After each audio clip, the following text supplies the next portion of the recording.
அனைவருக்கும் மேகலைவனின் அன்பு வணக்கங்கள். திருவள்ளுவர் ஆத்திகரா நாத்திகரா? நம்ம கவனகர் ஐயா பதின் கவனகர் திரு ராமையா அவர்கள், திருக்குறள் ராமையா அவர்கள் தன்னுடைய கவனக நிகழ்ச்சிகள்ல வள்ளுவ பெருந்தகை சொன்னதாக தன்னோட திருக்குறளை வெளிப்படுத்தி இருக்கிறதாக சொன்ன பதில்கள் என்ன இன்னைக்கு பார்ப்போம். கவனக நிகழ்ச்சி வழக்கம் போல நடந்துட்டே இருக்க ஒருத்தர் எந்திரிச்சு கேட்கிறாரு, திருவள்ளுவர் ஆத்திகரா நாத்திகரா? பதில் சொல்லுங்க ஐயா அப்படின்றத கேட்கிறாங்க. சிரித்தபடி நம்ம கவனகரைய வழக்கம் போல நகைச்சுவை தன்மையோட அவர் சொல்றாரு, அவர் மூடத்தனமில்லாத ஆத்திகர், சடத்தனமில்லாத நாத்திகர். அதாவது என்ன சொல்றாரு அப்படின்னா, இறை ஏற்பில் ஆத்திகத்தில், இறையா ஏத்துக்கக்கூடிய இந்த ஆன்மீகம் சொல்லக்கூடிய ஆத்திகத்தில் மூடத்தனம் கலக்கும் போது தத்துவம் மறைந்து போகும். இந்த மாதிரி சடங்குகள் அந்த மாதிரி சில விஷயங்களை சேர்க்கும் போது உண்மையான தத்துவம் அப்படின்றது மறைந்து போகும். அறிவாராய்ச்சியற்ற சடங்குகள், நம்ம கண்ட போக்குல ஏதாவது ஒரு விஷயங்களை எடுத்துட்டு நம்ம அதை ஒரு பரிகாரமோ ஏதோ ஒரு விஷயங்களை கடவுள் வழிபாடுன்னு சொல்லும் போது அறிவாராய்ச்சியற்ற சடங்குகள் அனுஷ்டானங்கள் மட்டுமே நிற்கும். அவற்றால் எல்லளவும் பயனில்லை. அந்த மாதிரியான எந்த விஷயங்களையும் கொஞ்சம் கூட பயனில்லை.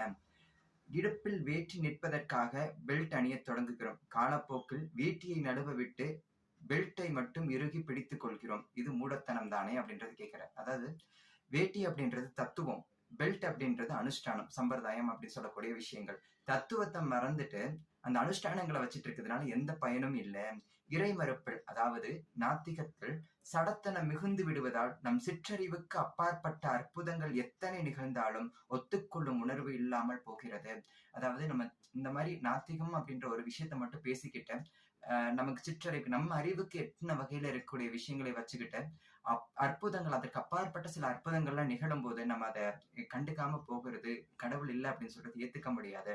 சரி, இதை எப்படி திருக்குறள்ல நம்ம திருவள்ளுவ பெருந்தகை குறிப்பிடுகிறார் அப்படின்ற விஷயத்த நம்ம கவனங்களை எப்படி சொல்றாரு அப்படின்னு பாத்தீங்கன்னா, பரந்து கெடுக உலகு இயற்றியான் அப்படின்ற 1062வது திருக்குறள்லையும், தெய்வத்தான் ஆகாதெனினும், அதாவது கடவுளால முடியலனா கூடியுமே அப்படின்ற 619வது திருக்குறளையும் என்றெல்லாம் முழங்கும் போது, இந்த மாதிரி திருக்குறளை சொல்லும் போது மாற்றங்களை நம் அறிவாலும் முயற்சியாலும் உருவாக்க வேண்டும்.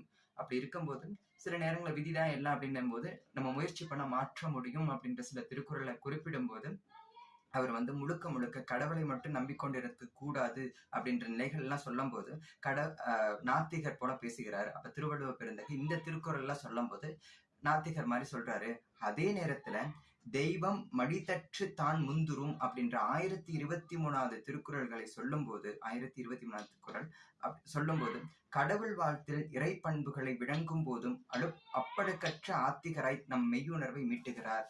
சோ எந்த இடத்துல எது முக்கியம் அப்படின்ற விஷயங்களை முன்னிறுத்தி கடவுள் இருக்காரா இல்லையா அப்படின்ற நிலைகள் வரும்போது, விதியோட போராடும் போது நம்ம முயற்சிகள் அப்படின்றது தேவை. விழிப்புணர்வோட செயல்பட வேண்டியது எல்லா விஷயங்களுக்குமே நம்ம முயற்சிகள் அப்படின்றது தேவை.